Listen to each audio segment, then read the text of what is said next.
Hey, welcome back to the BA podcast here out of Las Colinas, outside of Dallas. We're here at the BA event for the fourth quarter of 2025. It's your boy C-Roc here. Happy to be here hosting. I don't know, we've done, I think, 6 episodes already. We're going to rock out another 4 or 5 today.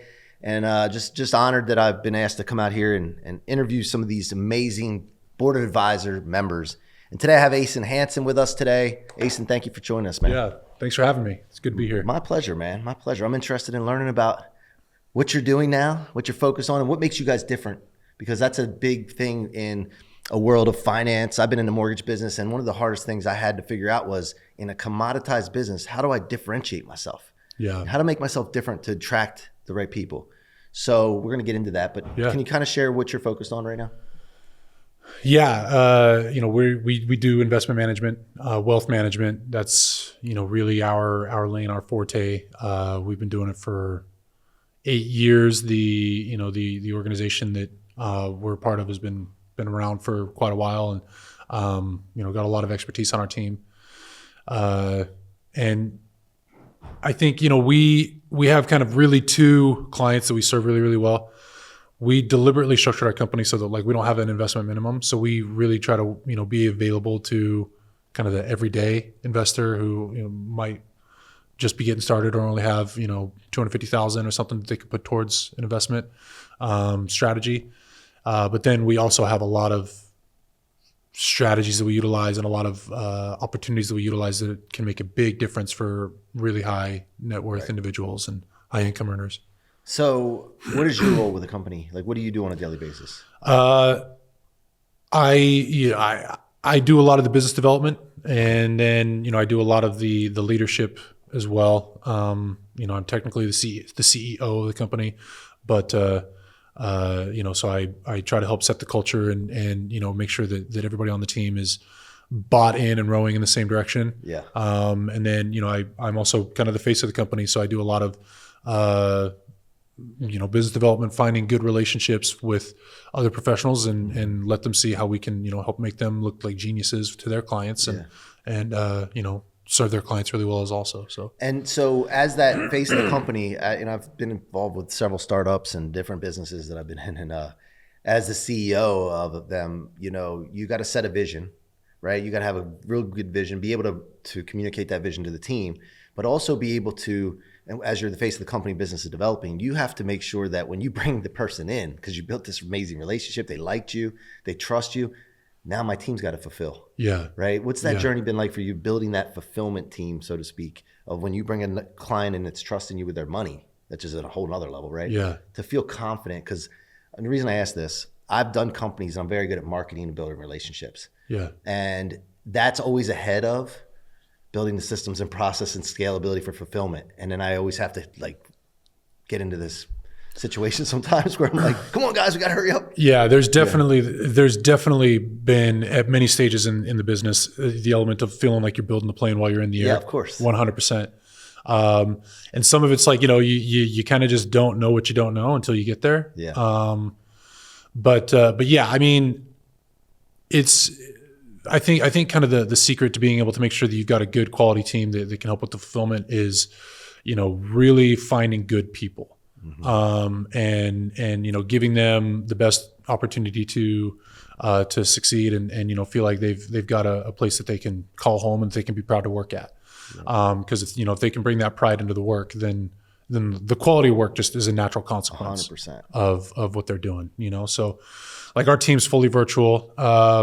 We're all over the country. My COO is in North Carolina. A lot of our operations team happens to be in North Carolina also. And where are you located? I'm based out of Boise, Idaho. Oh, okay. And so we've got two of our onboarding specialists are in Montana. One of our advisors, she's in Illinois. Yeah. So I mean, we're literally spread all over the country. But what that allows us to do, I'll use our gal in Illinois as an example. She's just an incredible powerhouse woman. She loves our company because she, her main responsibility, she has a son with who suffered a traumatic brain injury when he was 2 years old, and he's never really recovered from it. So she spends most of her time just right at his side and being available to him. and being able to work for our company, we're able to provide her with the flexibility to, stay at home, be with her son, but also just like do good quality work when she's, That's amazing, ready to be man. on. And, like that's somebody that, like we just found a quality person. She's a powerhouse, but she could be limited to her opportunities because of, what she has to take care of. Yeah. I love that, man. Business to me is not about making money. You have to make money. It's the oxygen of the company, obviously, and all that.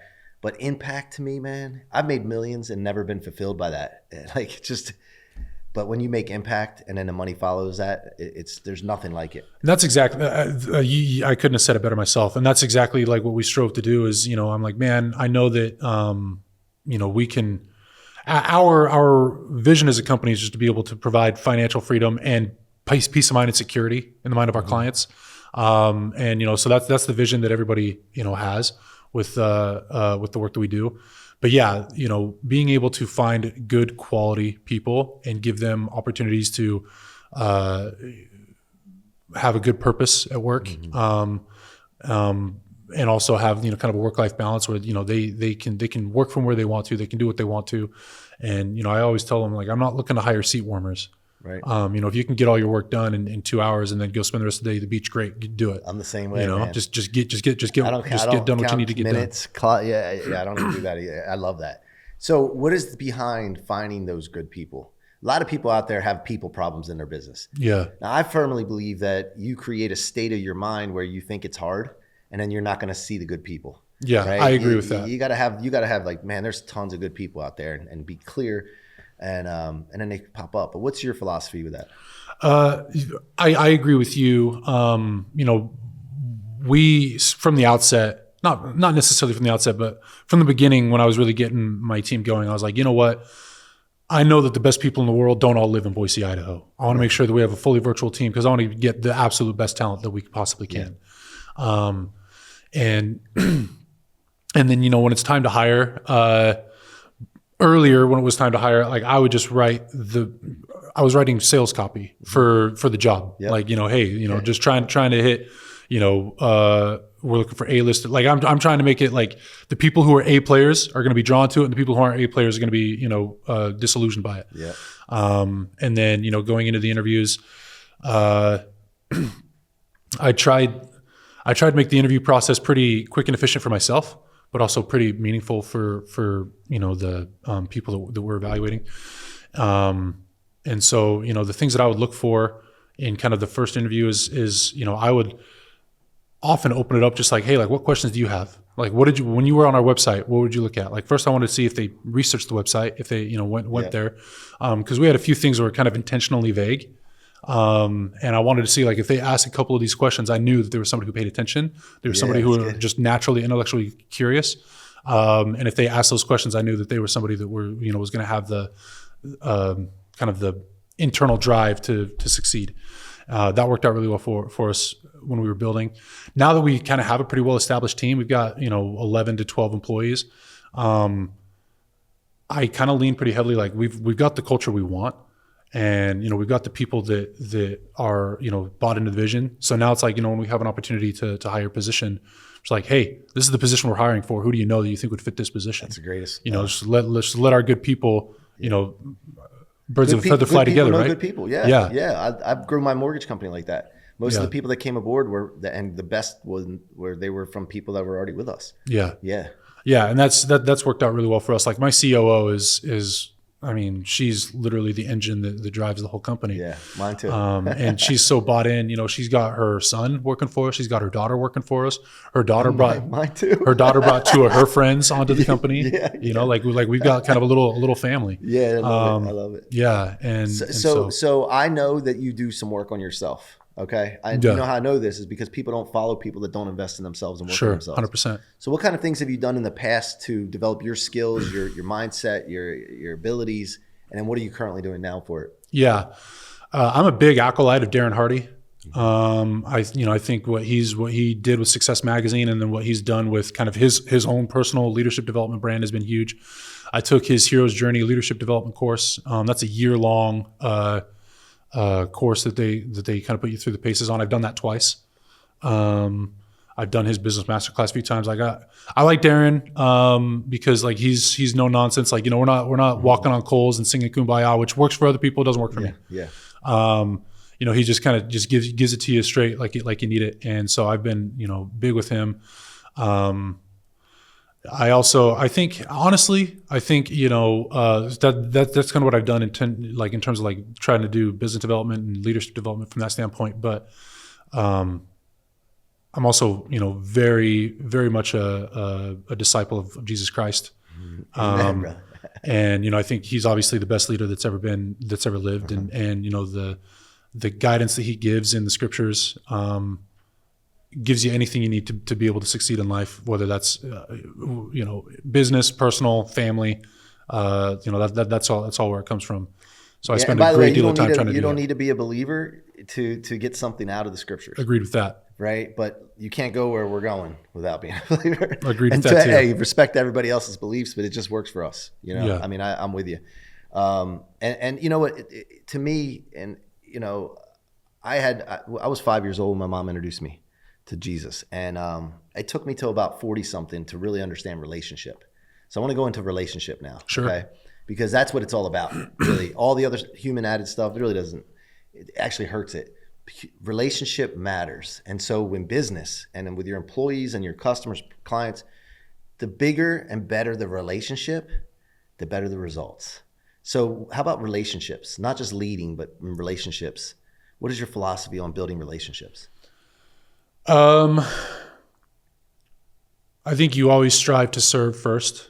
Mm-hmm. That's to me, you first off, I think you really want to make sure that you get to know the person, see if this is somebody that you feel like is worth investing in, or you feel like you would be able to connect with. And then, you just always strive to find chances and opportunities to be able to serve that person and see what you can do to make a positive impact on them. When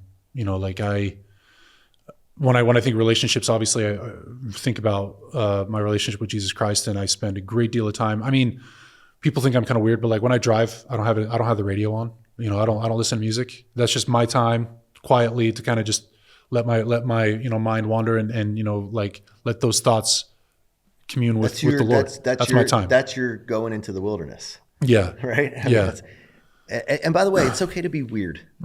Like to me, I developed a brand, That One, right? And that was about those I've seen interviewed that were super successful in their marriage, fatherhood, motherhood, whatever, business.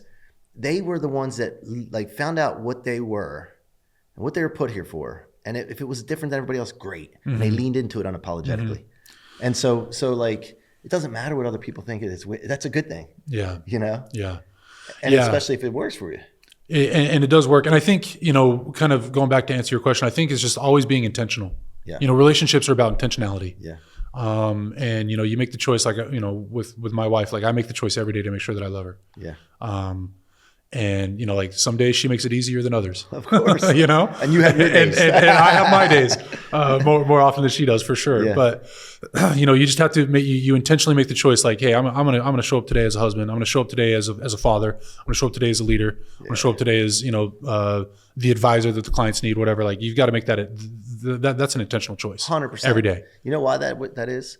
Because attention, which we only have limited amount of attention units to spend at any one moment. Yep. And there's trillions of things, even in this room right here, which is pretty bare over here. You guys can't see this, but there's trillions of things we could be paying attention to. Mm-hmm. So you need something to direct your attention, and your intention directs that. And then once you start directing your attention on your intention, you start creating the universe you're living in. Yep. Right. And it's powerful if you understand how that works. So, all right, with the time we have left, I want to cover on some of the investment strategies you guys use. And you're talking about some alternative investment strategies. Yeah. And you mentioned something about Reg D and how it's kind of the wild, wild west. Can you get into that? Sure. Yeah. So, we're an RIA, registered investment advisor. Okay. It's in today's climate, it's becoming a little bit more common, but in today's environment, like, it's very rare to find an RIA that utilizes alternative investments and Reg D offerings for clients. Partially because it's a lot of work, dealing with the custodians and with the reporting and all this type of stuff. Like it's pretty labor intensive. But we've been doing that for, ever. And one of the biggest reasons for that is like with these alternative investments, if you find really, really good ones, it can provide some really good stability compared to, the stock market has a lot of volatility. So, it can help provide a little bit of a stabilizing component to a client's investment portfolio. And then the other thing, like we wanted to be able to provide some investment opportunities that get our clients excited. Like when we're on the golf course, we want them bragging about like, hey, this is what I'm investing in to their buddies. Nobody's excited about, dude, I just bought some Apple stock today. Right. But so that was kind of what got us into it, is like we wanted to be able to provide something that would naturally get our clients talking with their rich friends. And what's a specific example of an alternative investment strategy or so a couple of them. One of them that I think is really, really good right now is data centers. AI is Internet 2.0, and it's coming in a big way. In order to be able to service the growing demands of AI, data centers are going to be just needing to go, all over the place. Yeah. And they're being built all over the place. And so, there's Reg D offerings that, you're a limited partner in a fund that builds hundreds of data centers all over the country. Okay. Did you see Elon was talking about recently a concept of taking the Tesla cars that are all networked together all over the world and then using them somehow to replace data centers? I just saw Interesting. that. I haven't heard about that. Okay. Interesting. Yeah, look into it. Check it out, because check it out. that might be something where everybody's doing these data centers and all of a sudden there's a shift there. Yeah, so just something to look into. I just saw that article and I didn't go deep though. Yeah, interesting. No, I'll definitely have to check that out. So data centers is a great one. Crypto, is that anything? We utilize some crypto. We're actually trying to kind of structure our own crypto fund. We'll see what the timeline is with that, because that's the wild west now. Yeah. So there's a lot there. Kind of in conjunction. Insurance? Do you get into life insurance? Yeah, we utilize life insurance. On behalf of our clients. Overfunding policies or premiums. And all that. So we'll do some of that. Utilizing leverage to purchase the premiums and stuff. Like life insurance certainly is a great asset class, and it certainly has a good fit for clients when utilized correctly. Right. But it's just like we're working with the client. We've got the blueprint of what their financial freedom looks like to them. And then, we just use the right tools to be able to build the house. Can you use AI now, or like if you have an onboarding call with a client and they give you their dreams and goals, and then you can plug that into AI and it'll formulate a plan for them? Have you used that? So we're actually in the process right now of trying to kind of build something like that out. Kind of creating our own little like chat GPT type of a instance where we can utilize some of that and have something like that on our website and things like that. So that's something we're actually working on. Part of our attendance here at BA is driving a lot of that inspiration for doing that. Your mind expands when you're here. It does. Yeah, it really does in a big way. Yeah. But yeah, kind of circling back to see your question on some of the things like the data centers, I think is a great asset class for where life is going with regards to the internet and all that. We also lean pretty heavily on oil and gas and energy.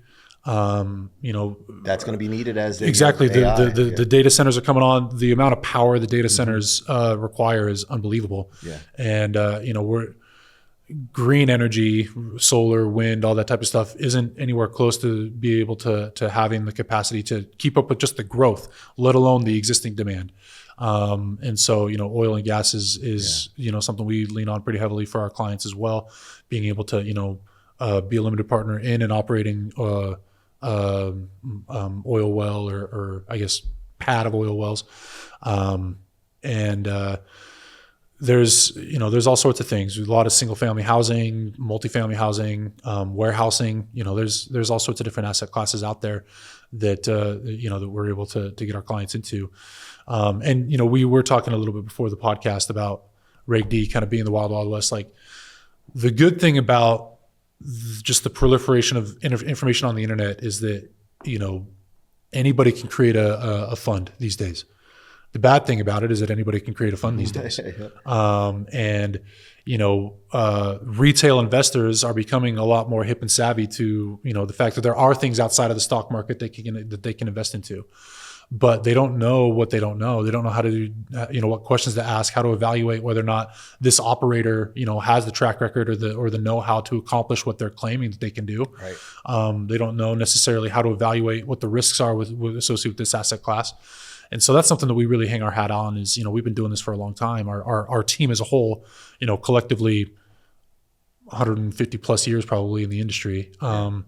There's a lot of experience that we're able to bring to it and to evaluate, what are the risks, what are the rewards, and, is the risk worth the reward, or vice versa. So Acen, where can people go deeper with you that want to learn more?